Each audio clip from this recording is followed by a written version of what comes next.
शैतान हमेशा अल्लाह की इबादत करने से रोकता है। किसी का प्रश्न है कि हम कैसे जाने कि हमें जो कुछ भी मिल रहा है वो रहमानी है या फिर शैतानी है। कहीं हम शैतानी को रहमानी समझकर ना अपना ले और यही हमारी साधना, यही हमारी इबादत हमारे लिए दुखदाई बन जाए, कष्टकारी बन जाए, पतनकारी हो जाए। प्रश्न बहुत प्यारा है और बहुत अच्छा है। अगर सामान्य भाषा में से समझाऊं तो आपको समझ में नहीं आएगा, इसे गहराई में समझाऊं तो बहुत अच्छा है। अगर गहराई से समझ जाओ तो बहुत सारे आपको समाधान प्राप्त होते हैं और अंतिम सत्य का भी आभास होता है। इस बात को हमेशा याद रखो, जब तक तुम्हें कुछ मिल रहा है तब तक तुम्हारा खुदा तुमसे दूर है, तुम्हें खुदा नहीं मिल रहा है, ये याद रखना। जब सब कुछ मिलना बंद हो जाएगा तो सिर्फ तुम्हें तुम्हारा खुदा ही मिल जाएगा, सिर्फ खुदा रह जाएगा। वहां तुम होगे और तुम्हारा खुदा होगा। उससे अगर कुछ मांगते हो तो वो वस्तु तुम्हें दे देता है, परंतु स्वयं नहीं मिलता है। अगर उसे तुम मांगते हो तो वो वस्तुओं के मोह और लालच से हटा करके अपने में मिला लेता है। यही उसकी रहमत है, यही उसकी कृपा है। अब प्रश्न पर आते हैं कि जो हमें मिल रहा है वो रहमानी है या शैतानी है, ये कैसे समझे। तो देखो, इसको थोड़ा सा विस्तार से बताता हूं तो समझ में आएगा।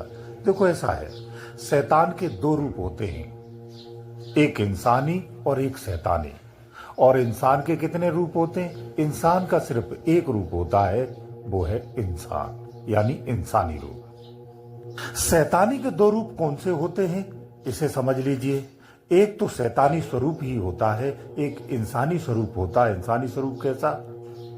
बहुत सारे लोग संत महात्माओं का, उपदेशकों का, सज्जनता का भेष धारण करके अपराध में होते हैं, अपराध में लिप्त होते हैं, बल्कि वे पूर्ण अपराधी होते हैं। शैतान जब छुप करके घूमता है, भेष बदल के घूमता है, उसे हम इंसानी रूप कहते हैं, यानी मलिन इंसानी रूप। और दूसरा शैतानी रूप, यानी पूर्ण मलिन रूप।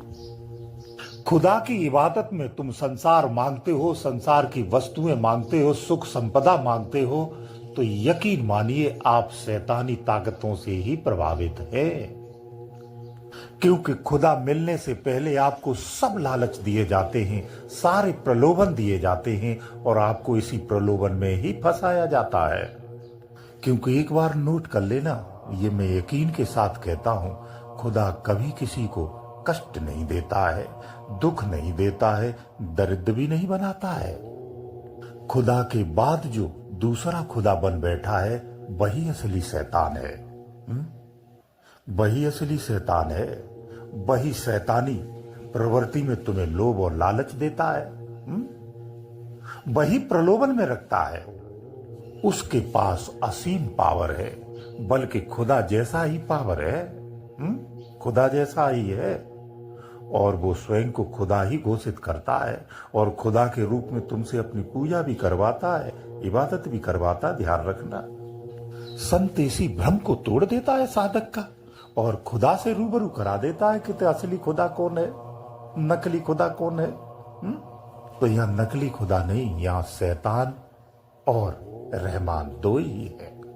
ऐसे है जैसे हर मोहल्ले में एक कोई न कोई अपराधी पैदा होता और मरता रहता है, लेकिन कायनात बनी रहती है, जस की तस रहती है। ऐसे ही ये खुदा की कायनात है, उसी की बनाई हुई कायनात है। इसमें ऐसे शैतान पैदा होते और मरते रहते हैं, कीड़े मकोड़ों की जिंदगी जीते रहते हैं। इसका खुदा की कायनात पर कोई फर्क नहीं पड़ता है।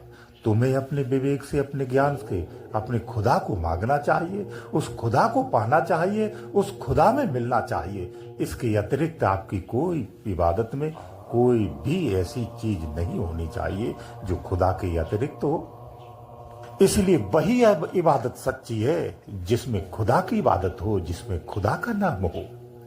क्योंकि आप अपने जीवन को तो अपनी बुद्धि से जी सकते हो, लेकिन इस बुद्धि से उस परमात्मा को, उस खुदा को, उस अल्लाह को नहीं पा सकते हो।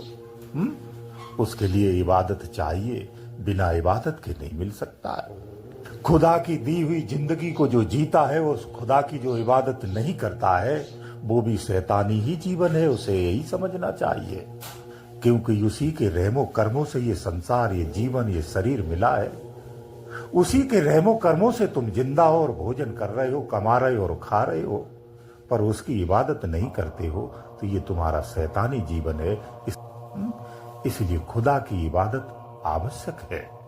वो इबादत तुम चाहे राम के नाम से करो, अल्लाह के नाम से करो, ईश्वर के नाम से करो, या रहम के नाम से करो, रहबर के नाम से करो, या किसी और के नाम से करो, जो इच्छा हो आपकी धारणा उस नाम से करो, है वो एक ही। लेकिन जिस रूप में भी करोगे, वो उस रूप में तुम्हें स्वीकार करता है। ये अटल सत्य है। जीवन वही पवित्र है जिसमें अल्लाह की इबादत है। तो हमें रहमानी और शैतानी दोनों से ऊपर उठना होगा, तब आप अल्लाह को प्राप्त करेंगे, ईश्वर को प्राप्त करेंगे, खुदा को प्राप्त करेंगे। तभी संभव है। गुरुदेव दयालु।